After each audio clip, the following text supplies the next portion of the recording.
That is lecturate of romantic poetry.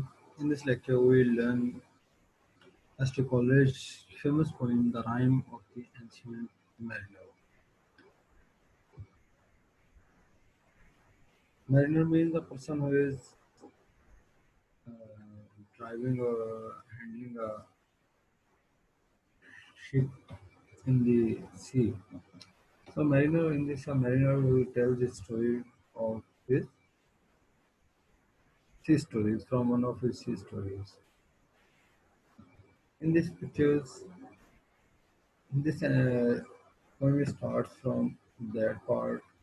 In the marriage, an old man stops three persons to listen his story, and after that he starts his story to that person. They were going to the other countries during their journey, during their voyage. They stuck in a storm.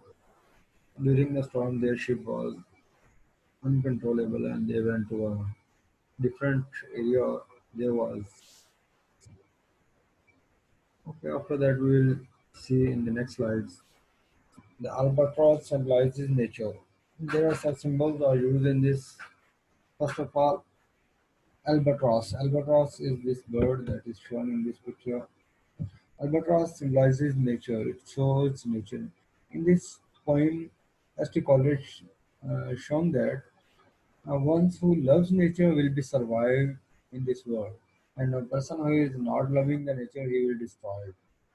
So, albatross symbolizes nature. In this poem, albatross was killed by a person, and due to that act, their ship was destroyed.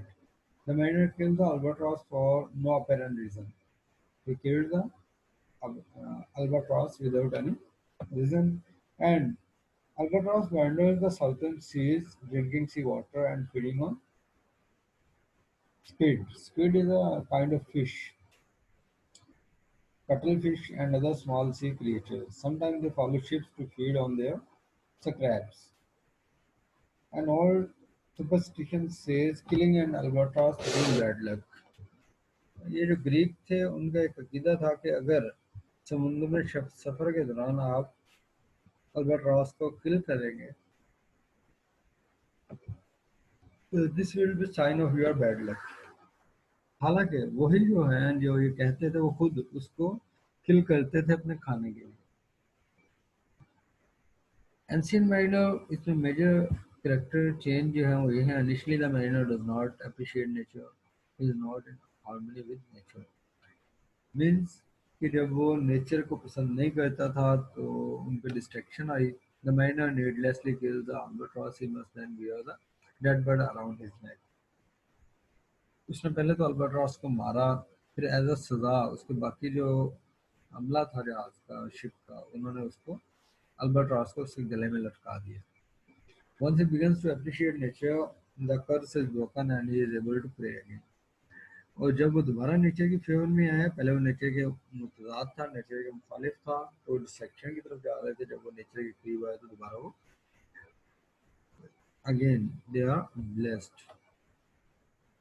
The major themes of this poem are crime and punishment, penance and forgiveness, penance asking for sorry, मादरत करना और forgiveness और माफ करना, divine intervention, creating a harmony between humanity and nature.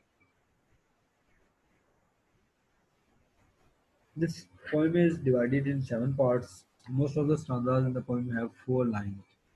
Several have five or six lines. In the four-line stanza, the second and fourth line usually rhyme. As we have already discussed in the previous lecture, the stanzas of the ST College are more having more rhyme than the William Wordsworth. So his second and fourth line in this stanza are rhyme. Like that, there is he and there is she. More words having same and conflicts. There was also shown some conflict in this point. Conflict between individual versus self, individual versus individual, individual versus society, individual versus nature, individual versus God or supernatural. A Christian parable about respect. Instead of the cross, the albatross about my neck was hung.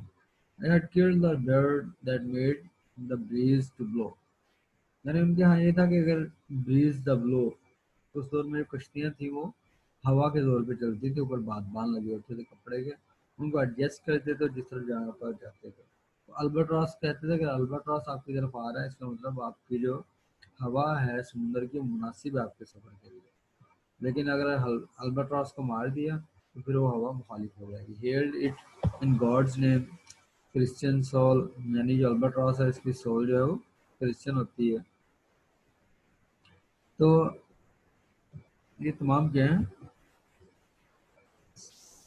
और एक और चीज़ जो इस poem में highlight की गई है, science versus spirituality. जो है ये बैलेट जो है एक्सप्लोर करती है कि कॉलेज के बारे में, कि साइंस और स्पिरिचुअलिटी की भी डिबेट। वहाँ बहुत सी मिस्ट्रीज फंटास्टिकल इमेजेस हैं, जैसे ग्लिटरिंग आई, फंटास्टिक है ये ग्लिटरिंग आई, स्ट्रेन पावर, ये भी स्ट्रेन पावर को मेजर नहीं कर सकते साइंस के जरिए। Polar spirits are also we are unable to syrup band, which is also, so these all things are that are opposite to the science. So to represent this thing, a Latin preface says, human cleverness has always sought knowledge of these things, never attained it. We are getting the knowledge, but knowledge of the thing that we are unable to attain them. That are the mariner who is telling his story. That is his recent picture, that is his old picture when he was stuck in the sea. Rhyme of the Ancient Mariner context, first published in Lyrical Ballads, the poem written in Romantic style, which represents Romantic era. Protagonist Ancient Mariner is the narrator of the story. So it is not the first person writing story, it is written by the presented by the tongue of the Ancient Mariner. Poem is full of imagination, fantasy, and supernatural elements. Some characters that are represented in this: the ancient mariner, the protagonist, wedding guest, they are listening uh, his story, the sailors, albatross, the bird. Death also represented there as a character, the nightmare, life in death. The nightmare means uh, horrorful, a horror dream that was shown death in the light. So, a short synopsis of part 1. The wedding guest, the voyage stuck in ice, he kills the albatross. In this manner, stops three wedding guests and forces him to listen to his story. During that, he tells him the story. They are on their voyage and stuck in ice, and the reason of this stuck was killing of the albatross. So, that's a part 1, the beginning lines of the this poem. It is an ancient mariner, and he stopped with one of three by thy long prey, beard and glittering eye, nowhere for stoppest thou me. In the part one, ये मैं ancient minor हूँ, वो खुद कह रहा है मैं ancient minor हूँ, और उसने तीन लोगों को रोका। ये एंशियंट माइनर है जिसने तीन लोगों को रोका। उन्हें कह रहे हैं अपनी long grey beard and glittering आए, उसकी दाढ़ी बहुत लंबी है ग्रे कलर की और उसके आईज चमक रही हैं। और नो वेयर फॉर स्टॉप्स दाउमी, वो लोग पूछे आपने हमें क्यों रोका।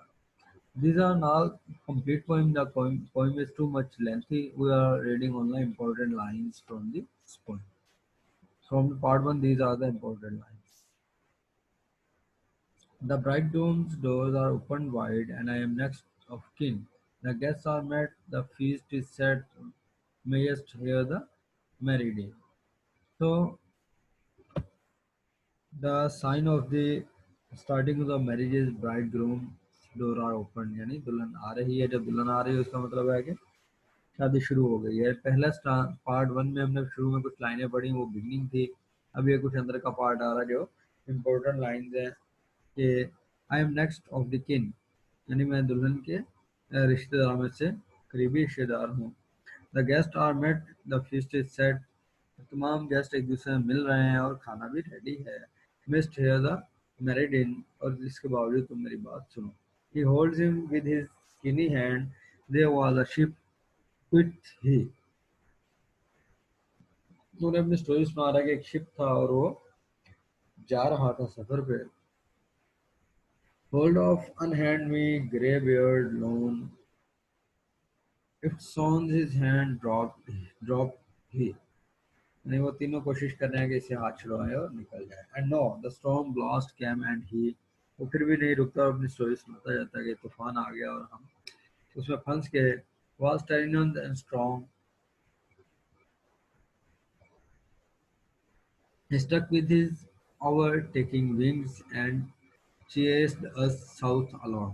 यानी तूफान इतना शदीद था कि हमें हमारे रूट से उठा के वो ले गया किस तरफ, साउथ की तरफ ले गया। फिर sloping masters and dripping pro, और वहाँ पे क्या था, मास्क, तो वहाँ बहुत ज़्यादा धुंध थी और जो समुद्र के अंदर बर्फ के तोदे भी थे। एज वो pursued with yell and blow, still trades the shadow of his foe and forward bent his head. The ship drove fast, loud roared, and the blast। के तूफान की वजह से शिप बहुत तेज जा रहा था और शिप के अंदर आवाज़ें बहुत आ रही थी और आखिरकार ब्लास्ट, शिप ब्लास्ट हो गया, यानी बर्फ के अंदर फंस गया और टूट गया।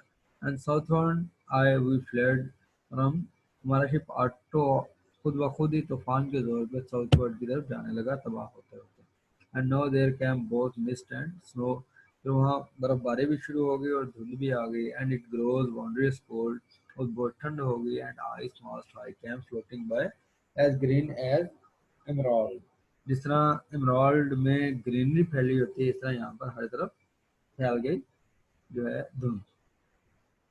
And though the snowy cliffs did send a dismal sheen, nor shapes of man nor beast we kin, from this mist, जो हम मिस्ट देख रहे जो स्नो था उसमें हमें लग रहा था जैसे कुछ नजर आ रहा है। उसकी शेप ना तो इंसानों जैसी थी ना ही बीस्ट जैसी थी, ना ही वो इंसानों या बीस्ट के किसी खानदान से लगता था। The ice was all between, सारी हर तरफ आइस ही आइस थी। The ice was here, the ice was there, यहाँ भी बर्फ थी वहाँ भी बर्फ थी। The ice was all around, हर तरफ बर्फ थी। It cracked and growled and roared and howled, जो बर्फ थे उसके टूटने के बाद आ रही थी, उसके गिरने के बाद आ रही थी और पानी धाड़ रहा था और हवा तेज चल रही थी। लाइक नॉइस इन साउंड, ऐसा लगता है जैसे तूफान के अंदर नॉइस होता है वो सुना। At length it cross an albatross, और हम तक कुछ फासले पे एक अल्बाट्रॉस ने हमें क्रॉस किया, एक सी बर्ड ने हमें क्रॉस किया। Though the fog it came as if it had been a Christian soul, तो fog से ऐसे आया था जैसे वो एक क्रिश्चियन सोल हो, यानी इसने क्रिश्चियन सोल कहा, ये इनका रिलीजियस कहते हैं कि क्रिश्चियन सोल जो है अल्बाट्रॉस में है।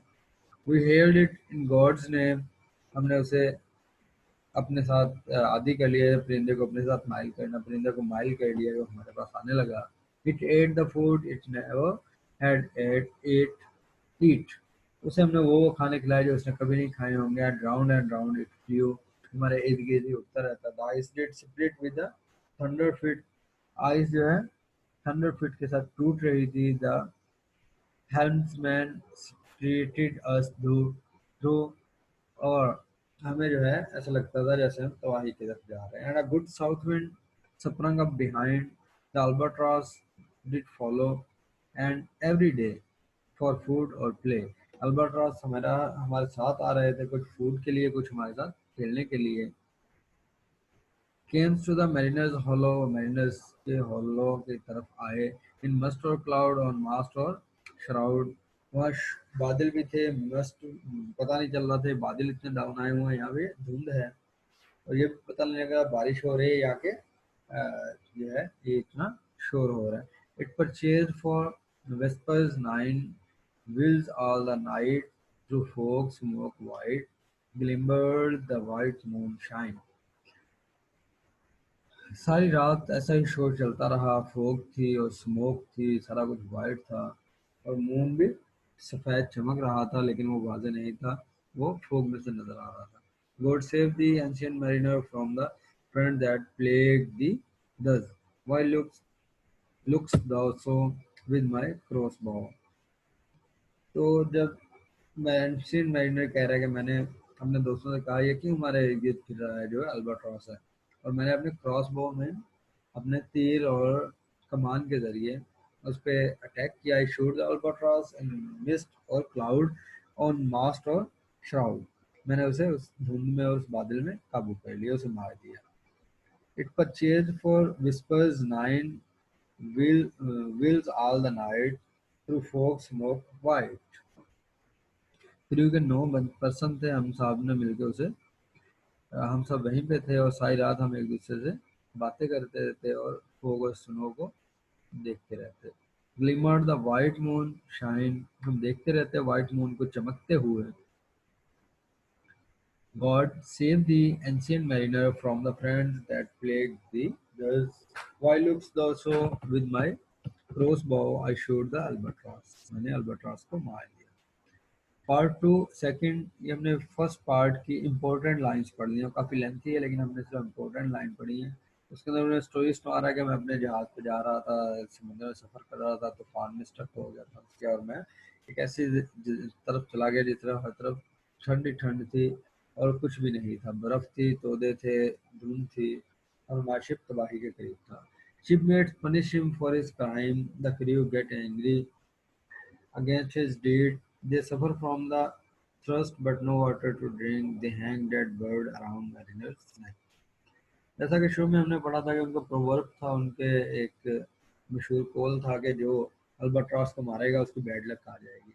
तो यहाँ वही बात कर रहे हैं कि इसने मार दिया इसलिए बैड लक आ गई, उनके पास पानी पीने के लिए नहीं था, उनके पास खाने के लिए नहीं था, तो उन्होंने सजा के तौर पे वो जो डेड अल्बाट्रॉस था उसको मैरिनर के नेक से बांध दिया। Day after day we struck nor breath nor motion as idle as a painted ship upon a painted ship।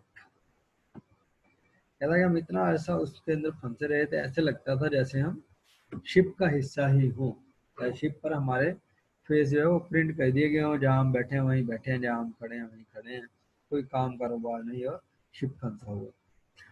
So the important lines of part two are there. The sun now rose upon the right। अब जो है कुछ कुछ सूरज नजर आने लगा था right side पे, यानी सूरज तुलू हो रहा था। Out of the sea came he still hid in mist and no the left on the left. यानी सूरज सूरज निकलने से लेके वो राइट पे था, अब लेफ्ट पे आ गया, यानी वो गुरूब होने तक पहुंच गया, लेकिन अभी तक मिस्ट और धुंध हर तरफ थी। Went down into the sea, और वो गुरूब हो गया समुद्र में। At the good south wind still blew behind but no sweet bird did follow. अब भी जो है हवाएं चल रही थी जो हमारी तरफ आ रही थी साउथ की तरफ से, लेकिन अभी भी हम इनके साथ कोई परिंदा नहीं था, यानी एक ही परिंदा हमारे पास आता था। हमें पता था कि हमारे अलावा यहाँ भी कोई जीरो मौजूद है, यहाँ नेचर के कुछ एलिमेंट्स हैं, लेकिन हमने उस नेचर के एक एलिमेंट को तबाह कर दिया जिसकी वजह से हमारी तबाही आ गई। Nor any day for food or play came to the mariners hollo, यानी अब वो जो अल्बाट्रॉस था वो नहीं आ रहा था। And I had done a hellish thing, मैंने एक जहन्नमी काम कर दिया है। It would work and we for all aware I have killed the bird that made the breeze to blow। मैंने ऐसे परिंदे को मार दिया जो हवाएं मुवाफिक चलाता है, यानी राइट वे की हवा चलती है जिससे हम निकल के सही रास्ते पे जा सकते हैं। और तबाही said they the bird to slay, तो उसको लटकाएंगे। That made the breeze to blow nor dim nor red like God's own head the glorious sun uprist, तो अगले दिन का सूरज भी शुरू हो गया। ना वो बहुत रेड था ना वो कुछ और था, ऐसा लगता है जैसे खुदा का सर हो। Then all a word I had killed that bird that brought the fog and mist। Twas right said they such birds to slay that bring the fog and mist। यानी मेरा ख्याल था कि ऐसे को मार देना चाहिए। Day after day we stuck nor breath nor motion as lay as a painted ship upon a painted ocean। Water, water everywhere, and all the boards did shrink. Water, water everywhere, no any drop to drink। Now you can analyze this poem by their rhyming scheme. These two are having same rhyme. and these two having same mind. The very deep did root, O Christ, that our this should be, yeah, slimy things did crawl with legs upon the slimy sea. जो परिंदा इसने मारा था उनकी, वो परिंदे जो हैं स्लिम होते हैं, उनकी टांगे भी स्लिम होती हैं, लंबी टांगे होती हैं, स्लिम होती हैं। कह रहा है कि वो स्लिमी लेग्स वाला यहाँ पे जो क्रॉल कर रहा था। यहाँ तक सेकंड पार्ट था। नो, अब सेकंड पार्ट ने उसने हल्का सा आगे एंड पे क्या है, नेचर की यानी उस परिंदे की तारीफ शुरू की। पहले वो नेचर के मुखालिफ था। In the third part, a skeleton ship comes and the shipman dies. A ship of skeleton appears with crew of two, death and life in death। यानी वो वहीं पे फंसे हुए थे, उनका जहाज तबाह हो चुका था। दूसरी तरफ उन्हें एक शिप आता हुआ दिखाई दिया। शिप जब उनके करीब पहुंचा तो उन्होंने देखा उसमें कोई भी जिंदा पर्सन नहीं था, सब अंदर जो थी डेड बॉडीज थी। The cast dice and life in death wins mariner, वहाँ जितने भी मैरिनर थे उन पर लाइफ पर डेथ ने कब्जा कर लिया था। Suddenly crew mates drop down dead one after another with a silent curse upon mariner. उन सब ने मिलकर वो डेड बॉडीज उनके समुद्र बुर्द किया। Their souls fly away audibly living behind dead and rotten bodies lying with open eyes. वो जो डेड बॉडीज थी उनकी आईज ओपन थी और डेड बॉडीज तबाह हो चुकी थी। which constantly stares at him, उनकी आंखें खुली थी जो उन्हें घूर रही थी। So that was the part third. There past the important lines of part three are following. There passed a very time each throat was parched and glazed each eye।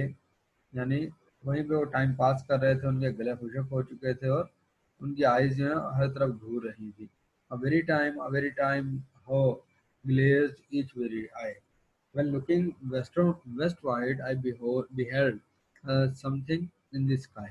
जब मैंने westward देखा, मैंने आसमान की तरफ कुछ देखा। At first it seemed a little speck, and then it seemed a mist। It moved and moved, it moved and moved, and took at last a certain shape I wished। कहता है कि दूर से मुझे कुछ ऐसे लगा जैसे धुंध का एक बहुत बड़ा टुकड़ा आ रहा हो या बादल का टुकड़ा आ रहा हो, लेकिन जैसे जैसे करीब आ रहा था समझ आ रही है कुछ है, आखिर उसकी एक शेप क्लियर हुई। One after one by the star, dog moon, too quick for groan or sigh, each turned his face with a ghastly pang and cursed me with his eye। Four times 50 living men, कह रहा है कि ऐसा ऐसा जब उन्हें नजर आने लगा तो हम एक दूसरे को देखने लगे, खुश होने लगे कि एक शिप आ रहा है। Four times 50 living men and I heard no sigh nor groan। तो मैंने पहली दफा देखा कि 50 लोग मर गए हैं और कोई रोने वाला नहीं बचा। With heavy trump, a lifeless lump, they dropped down one by one। In lifeless जो बेजान मुर्दा जिस्म थे उनको एक वन बाय वन जो है समुद्र में हमने फेंक दिया। The souls did from their bodies fly, they fled to bliss or void, and every soul it passed me by like the whiz of my crossbow। जितनी भी डेड बॉडीज थी उनको उठा के जब मैंने फेंका तो मुझे फेंकते हुए अपने क्रॉस बॉ यानी तीर चलाते हुए जो आवाज आती है वही आवाज है, यानी समुद्र में डेड बॉडीज गिर रही। That was third part and its important line. Now we are going to the fourth part of the this poem। He is left alone for 7 days, he blesses the water snakes and spell is broken। वो 7 दिन जो है समुद्र में ऐसे फिरते रहे और water snakes and spell is broken और उनकी पावर खत्म हो चुकी थी। The wedding guest is afraid that he is speaking to a ghost, but the mariner assures him that he did not die. जो है वो तीनों लोग जबरदस्ती उसकी बातें सुन रहे थे, उसकी कहानी सुन रहे थे और उन्हें बता रहा था कि मेरा अभी मरने का टाइम नहीं आया, कि मैं मरूंगा तुम्हारी कहानी खत्म होगी। He is alone on the ship and tries to pray, but he cannot. For 7 days he looks at the dead man staring at him and cannot die। उसने 7 दिन जो है देखा लोगों को, यानी वो अकेला ऐसा था जो जिंदा था, बाकी तमाम near to death थे, मर चुके थे। When he sees water snakes, he blesses them and he finds them, he can pray। जब वो वाटर स्नेक्स को देखता था तो वो उनसे प्यार करता था। यानी पहले क्या था, उसने अल्बाट्रॉस को मार दिया था जिसके तबाही आ गई थी, अब वो नेचर की हर चीज से क्या कर रहा था, लव कर रहा था, उन्हें पसंद कर रहा था। The albatross fall from his neck, और जब वो प्रे करने के काबिल हुआ, जब उसने नेचर के साथ अपने आप को रिशेप करना शुरू किया, लेवल करना शुरू किया, तो उसने देखा कि अल्बाट्रॉस जो है वो उसके गले से जो चिपकी हुई थी वो उतर गई। That is part four's important line. I fear the ancient mariner, I fear the skinny hand, and thou art long and lank and drawn. अब वो जो थ्री पर्सन है वो कह रहे हैं इससे कि तुम हमें छोड़ दोगे, हमें तुमसे डर लग रहा है। As is the ribbed sea sand, वैसे ही जैसे सी सैंड को पकड़ के रगड़ा जाए तो वो हाल स्किन का होता है। I fear the and the glittering I and the skinny hand so bound, मुझे डर लगता है तुम्हारे देखने के अंदाज से, तुम्हारे छूने के अंदाज से। This body drop not down, ये बॉडी अभी तक गिरी क्यों नहीं, यानी वो डेड बॉडीज को वो उसको कह रहे हैं कि एंशियंट माइनर जो सामने खड़ा है, तो सामने तो खड़ा हुआ लेकिन अभी तक मरा क्यों नहीं, ये तो मरने से आगे गुजर चुका है। Alone alone all alone alone on a wide sea and never a saint took pity on my soul in agony, कह रहा है कि मैं अकेला ही बचा था और किसी ने मुझ पर रहम नहीं किया। The many men so beautiful, बहुत से लोग थे मेरे साथ जो ब्यूटीफुल थे, and they are dead I lie and a thousand slimy things lived on and so did I, कह रहा है कि हजारों चीजें वहां जिंदा थी, उनमें मैं भी जिंदा था, लेकिन मेरे आसपास जितने लोग थे तो हम मर चुके थे। I looked upon the rotting sea, मैंने देखा तबाह होते समुद्र को, and drew my eyes away, I looked upon the rotting deck, मुझे तबाह होता डेक नजर आया, and there the dead man lay, वहां पर मुर्दा आदमी पड़े थे। Now we are going to part fifth. It rains, the ship is moved north, crew rise. जब वो सोता है तो बारिश शुरू हो जाती है, बारिश का स्टॉर्म भी है और हवा भी है, और उसके जो वहाँ पे प्यासे उसके जो साथी जो थे, क्रू अमला अमला जो था, प्यासा था, उन्हें पानी मिला तो वो भी दोबारा खड़े होने के काबिल हो गए, दोबारा खड़े हो जाते हैं, दोबारा राइज हो जाते हैं। The spirit from the snow and ice moves them to the equator again and the ship stand still. Equator जो है ये दोनों तरफ अगर किसी उन्होंने जाना हो ना बंदरगाह पे, दोनों तरफ बंदरगाहों का फासला इक्वल हो गया और दरमियान में फंसे हुए हैं equator, and the ship stand still, और उनका शिप खड़ा हुआ है। Eventually the mariner reaches home, but the curse remains with him in that he must wander ever after land to land, seizing upon people and compelling them to hear his tale। कह रहा है कि मुझसे उसकी जो थी ना तबाही, उसकी जो थी बैड लक, वो तो खत्म हो गई, लेकिन इतनी सी खत्म हुई, अभी मेरे ऊपर बैड लक है, और मैं जो हूँ वो लोगों को जबरदस्ती कहानियां सुना रहा हूँ, ये कर रहा हूँ, वो कर रहा हूँ, ये मेरी बैड लक का निशान है। A spirit from on high, but oh, more horrible than that, it is curse in a dead man's eye. 7 days, 7 nights I saw that curse, and yet I could not die। कह रहा है कि 7 दिन हो गए थे, मेरे तमाम साथी बेहोश हुए पड़े थे, लेकिन मैं अकेला था जो आंखें फाड़ के रहते देखता था।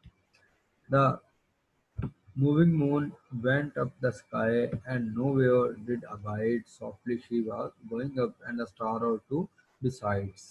रात में मुझे सिर्फ एक चांद और एक दो सितारे ही नजर आ रहे थे जो खड़े थे और आहिस्ता आहिस्ता वो मूव कर रहे थे। हर beams we mocked the sultry man like a April hour, frost spread, but where the ship's huge shadow lay, the charmed water burnt away, always a still and awful red। यानी वहाँ पानी ऐसा लग रहा है जैसे रेड हो गया और स्टिल हो गया। Beyond the shadow of the ship I watch the water snakes, they moved in tracks of shining white.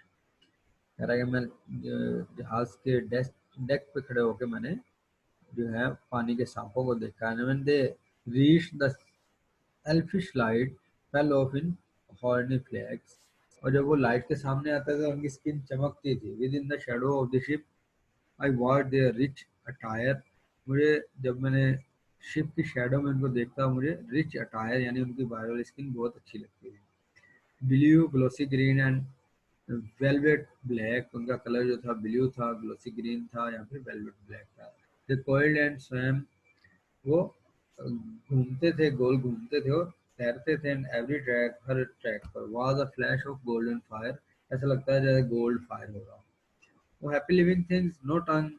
Oh, happy living things, तुम्हारी जुबान तो नहीं है। Their beauty might declare a spring of love, gushed from my heart, and I blessed them unaware.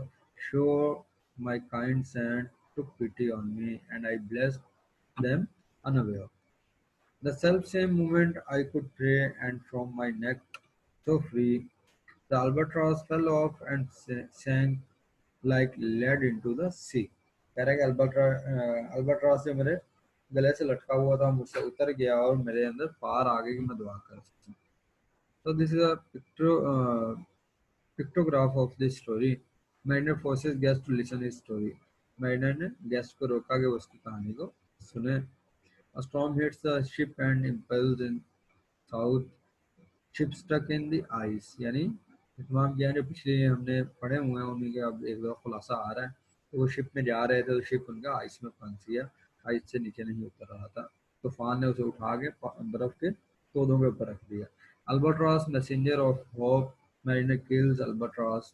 Albatross आता है जो messenger of hope होता है और मैरिनर उसे मार देता है.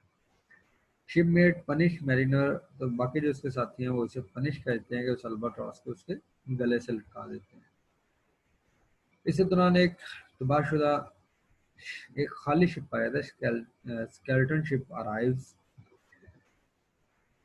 Three mates drop down dead. उसके ऊपर तमाम लोग थे लेकिन तमाम मरे हुए थे. उन तमाम को उठा कर समुद्र में फेंकते हैं और उस शिप में बैठ के सफर शुरू करते हैं. उनका अपना शिप तो जो है वो बर्फ में फंसा हुआ है इसलिए जो शिप अल्लाह की तरफ से आता है जो शिप उनके पास गॉड की तरफ से आता है उस शिप में बैठते हैं और मूविंग शुरू करते हैं. That was a brief summary of the four parts. Now we are going to fifth part. Oh sleep, it is gentle thing, beloved from pole to pole. Oh sleep, it is a gentle thing. Oh नींद ये तो बहुत अच्छी चीज है. ये एक पोल से यानी साउथ पोल से नॉर्थ पोल तक हर जगह इसको पसंद किया जाता है नींद को. To Mary Queen the praise he given, she sent the gentle sleep from heaven that slid into my soul. यानी मैरी क्वीन यानी मरियम अलैहिस्सलाम जन्नत में गई उन्होंने इसके लिए नींद को भेजा. The chilly buckets on the deck, the chilly buckets on the deck that had so long remained, I dreamt that they were filled with dew, and when I awoke, it rained. तो ये लगा कि जो मेरे पास हमने बाहर बर्तन रखे हुए थे पानी से भरने के लिए वो हमने समझा कि रात को जो शक पड़ी है ड्यू पड़ी है उसकी वजह से वो भर गए. लेकिन जब मैं उठा तो वो बारिश हो रही थी. My lips were wait, my throat were cold. मेरे जो होंठ इतने दिन में खुशक थे वो गीले हो गए और मेरा गला तर हो गया. माई गारमेंट्स ऑल वर डैंक. मेरे तमाम कपड़े गीले हो गए. Sure I had drunken in my dreams and still my body drank. मैंने ख्वाब में भी पिया और मेरी बॉडी भी पी रही थी. Is it he Fifth one is this the man by him who died on cross. With his cruel bow he laid full low and harmless albatross. मतलब ये वही पर्सन हूँ मैं वही पर्सन हूँ जिसने उस हार्मलेस अल्बाट्रॉस को बिला वजह मारा था. The spirit who by death by himself in the land of mist and snow he loved, and the bird that loved the man who shot him with his bow. कह रहा है कि मुझे उस परिंदे पे मोहब्बत हो गई. उस परिंदे से मुझे परिंदा अच्छा लगने लगा जिसको मैंने अपने तीर से मार दिया था. The other was a softer voice as soft as honey dew. और दूसरी तरफ जो थी एक सॉफ्टर वॉइस थी और इतनी सॉफ्ट थी जैसे शहद का कतरा होता है. विथ थी the man had penance done and penance more will do. इंसान को तौबा करती रहना चाहिए. पिनेंस का क्या मतलब है? माजरत खा होते रहना चाहिए. इंसान को तौबा करते रहना चाहिए. कि तौबा जो है वो अच्छी चीज़ है. ये जो है विल डू मोर के उसके ज़रिए इंसान को ज़्यादा चीज़ें मिलती हैं. We are going to important lines of part six. First voice but tell me speak again. The soft response renewing that what makes that ship drive on so fast, what is the ocean doing. यानी वो आपस में Mariner दूसरे अमले से बात कर रहा है कि ये शिप इतनी तेज क्यों जा रहा है. क्या समुद्र हमारे साथ क्या कर रहा है. Second voice still as a slave before his lord, the ocean hath no blast. His great bright eye most silently up to me the moon is past. कि समुंदर जो है वो तेज नहीं हुआ, बल्कि रात का टाइम है और चांद की कशिश की वजह से लहरें तेज हैं। That is part 7। This hermit good lives in that wood which slopes down to the sea. How loudly his sweet voice he rears. He loves to talk with mariners that come from a far country. Hermit जो है, चरवाहा जो है, वो इनके साथ बात करके खुश होता है।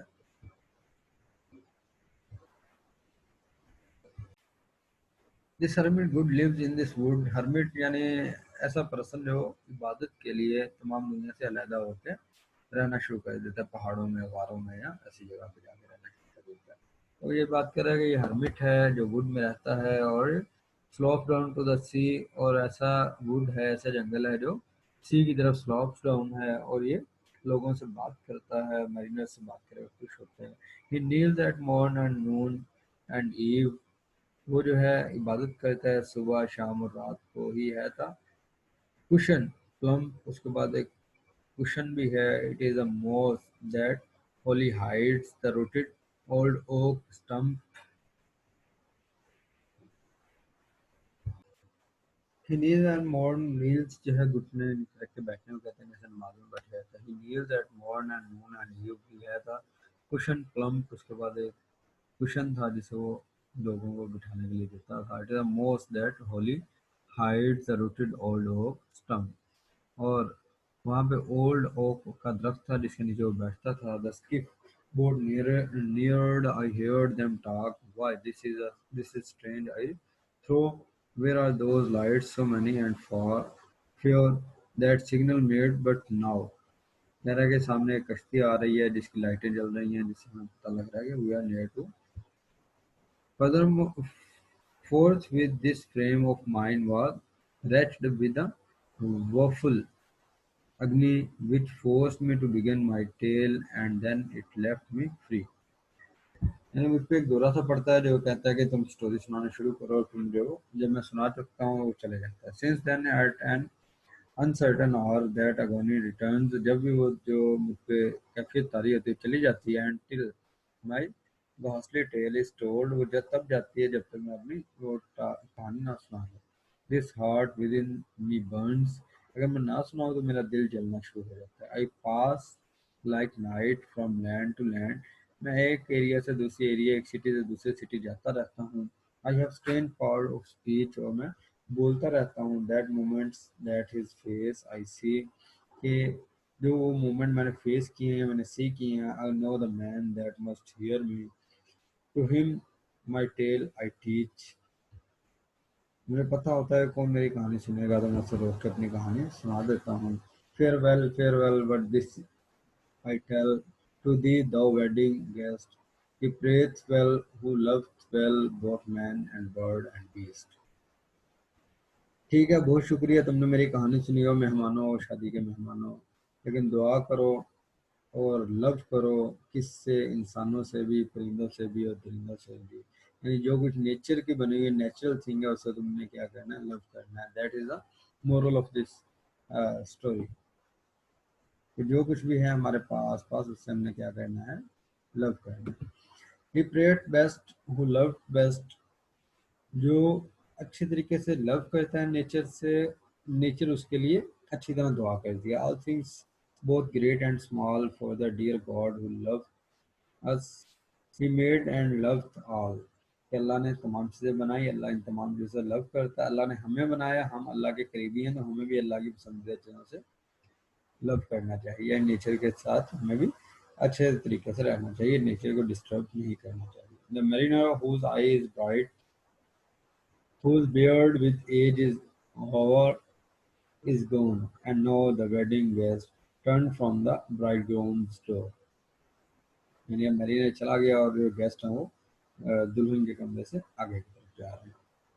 He went like one that had been stunned and his absence forlorn, यानी ये उसके गम की एक सेंस थी, forlorn, as sadder and a wiser man, वो एक सैड पर्सन भी था और साथ साथ अक्लमंद भी था। रोज द मोरोमोन, और उसने अपने मोरोमोन को हमें सुना दिया। Now we are going. That was the end of the poem. Now we are going to the major themes of this poem. The first thing, the natural world. Realistic description of nature, natural that helps in winning the reader's faith. The sun came upon the left, out of the sea came he, and he shone bright, and on the right went down into the sea. यानी sunrise और sunset दोनों को बयान कर रहा है, और समुंदर हो और बर्फ हो, आसपास बर्फ के पहाड़ हो, जो है समुंदर से ही सूरज तुलू होता नजर आ रहा है, और समुंदर में ही गुरूब होता नजर आ रहा है, क्या वो नज़ारा होगा। वो उसी चीज़ को कह रहा है कि वो जो है नेचुरल वर्ड जो है उसको बयान कर रहा है। The natural word dwarfs and asserts its awesome power over man. The natural world seems to be a character itself which interacts with the ancient mariner. Claim of Albatross, a representative of nature, is the action against nature which takes him and shipmates to throw thought of dead. यानी albatross को तबाह करने का result क्या आता है, उनका ship और वो तबाह हो जाते हैं। एंड सेकंड थीम, पहली थीम क्या थी, नेचुरल वर्ल्ड, एंड सेकंड है स्पिरिचुअल वर्ल्ड। कि यहाँ पे सिर्फ नेचुरल वर्ड का उसने जिक्र नहीं किया, फिलोसफिकल थॉट्स को भी लेके आया और स्पिरिचुअल वर्ड का जिक्र किया। It has popularity interpreted as an allegory of man's connection to spiritual and metaphysical world. After attempts to prayer and realization of what he has done, his penance to forgiveness begins spiritually. I looked to heaven and tried to pray. Means जब उसे अपनी गलती का एहसास होता है, वो उससे तौबा करता है, उससे माफ़ी मांगता है, उस पर सॉरी फील करता है, तो फिर उसे क्या है, I look to heaven and try to pray, फिर उसे दुआ करने की सलाहियत मिलती है। Albatross are a moral creature in intimately tied to the spiritual world. Albatross इसमें सिंबलाइज करता है स्पिरिचुअल वर्ड को। अल्बाट्रॉस को क्रिश्चियन के अकीदे में एक समझा जाता है कि बहुत वो मुकद्दस चीज़ है। The ancient mariner detects spirits several times in the poem, और जो एंशियंट मैरिनर है वो स्पिरिट्स को बहुत टाइम जो है वो पोइम में देखते हैं, डिटेक्ट करते हैं। The third theme of this poem is religion. कि पोइम में रिलीजियस एलिगोरी है, conveying numerous themes pertaining to Christianity। ये क्रिश्चियन थीम को शो करता है। Religious allegory carrying a main religious theme that reflects Christian beliefs. Albatross represents holy bird, के albatross को holy bird के तौर पे दिखाया गया है। Ancient mariner fails to represent despite God's rule and so suffers by curse. के जो है एंशिएंट माइनर जो है वो तबाही की तरफ जाता है, लानत में चला जाता है, किस वजह से कि वो रिस्पेक्ट नहीं करता गॉड के रूल्स की, गॉड की क्रिएचर की। At the end, he kept alive to pass words of God's greatness on to others. At the end, वो जिंदा रह जाता है। किस काम के लिए जिंदा रहता है, कि वो जो ये पैगाम है वो दूसरे लोगों तक पहुंचाए। और फोर्थ थीम जो है इसकी retribution. The poem is tale of retribution. Throughout the poem, Mariner spends most of his role playing for his impulsive error, sin of killing Albatross। यानी अपनी गलती से तौबा करना और उसके मुकाबले में उसको सेट करने की कोशिश करना। Spiritual word avenges the albatross death by curse on the mariner and shipmates। यहाँ तक कि उनके गले जो है खुशक हो गए, उनके लिप्स ब्लैक हो गए, और सूरज की वजह से उनके जिस्म जलने लगा। They must endure the torment of seeing water all around them while being unable to drink it। उनके चारों तरफ पानी था लेकिन वो पानी को पी नहीं सकते।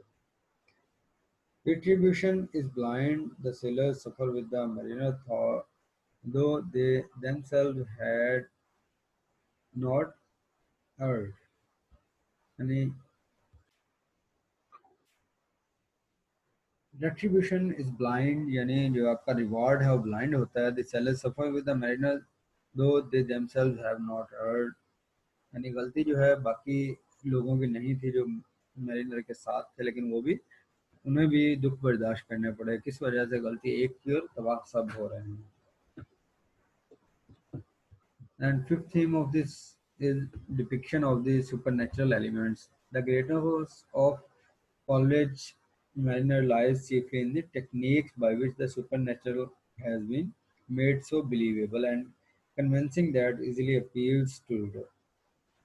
मैंने वो उसने सुपर नेचुरल को ऐसे प्रेजेंट किया है कि वो दिल कहता है कि उसको मान लिया है. Her lips were red, her looks were free, her locks were yellow as gold, her skin was as white as leprosy. The nightmare life in death was she who thinks man's blood with gold. तो ये क्या है? वो super natural element को बयान करा है इन अ वे कि हम यकीन करना पे मजबूर हो जाते हैं. सच suggestive description of supernatural element is enough to enable reader to imagine for himself of life in death. College depicts tactfully how nature punishes supernaturally for killing its innocent member, all in hot copper sky. The blood, the bloody sun at noon, right up above the mast, did stand no bigger than the moon. यानी वो देखने में धुंध की वजह से बिल्कुल चांद लग रहा है, चांद से बड़ा नहीं लग रहा, चांद के साइज का लग रहा है सूरज भी. यानी अगर बादल हो या धुंध हो तो उसमें हमें सूरज नजर तो आ रहा होता, लेकिन एक गोल लाइट की तरह, जैसे चांद हो. To grasp the dreadfulness of life and death, poet says, one after one by the star, dog moon, too quickly for groan or sigh. Each turned his face with a ghastly pang and cursed me with his eye. कि जितने भी चांद तारे थे वो क्या था, मुझ पर लानत कर रहे थे. तो मुझे ऐसे लग रहा था जैसे मुझ पर लानत कर रहे हैं. That's end of today's lecture. Thank you for listening.